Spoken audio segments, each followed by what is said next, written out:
তারা গেরুয়া সাম্রাজ্যের স্বপ্ন দেখে, আঁধারে আঁকে ছক। কিন্তু তারা ভুলে গেছে আমাদেরও আছে আগুন, আছে স্ফুলিঙ্গ। আগ্রাসনের ছায়া ঘনাচ্ছে তাদের চোখ আমাদের সবুজ ভূখণ্ডে। কিন্তু বাংলাদেশ দাঁড়িয়ে ওঠে হাতে যা আছে তাই নিয়ে। তারা মানচিত্রের স্বপ্ন দেখে, গেরুয়া রাজত্বের দাবি তোলে। অখণ্ড ভারত, সেই স্বপ্ন আমরা ভেঙে দেব, টেনে হেঁচড়ে বেঁধে আনব লোহার শিকল দিয়ে। তুমি কি ভাবো আমাদের দুয়ার পেরোনো এত সহজ? সামনে পাবে কঠিন প্রতিরোধ, আর এক কঠিন পরিণতি। আমরা ভীত নই, আর আমরা পিছুও হটি না। আমরা শিকারীর চোখে চোখ রেখে তাকাই, বনিয়ানু মারসুসের মতো সীসা ঢালা এক অটল প্রাচীর।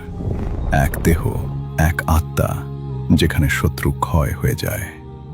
এসো, চেষ্টা করে দেখো, তোমার ভাগ্য যাচাই হয়ে যাবে। অথবা নিজের সীমানায় থাকো, নীরব থাকো, কেননা শুধু নির্বোধই এমন দুঃসাহস দেখাবে। পছন্দ তোমার,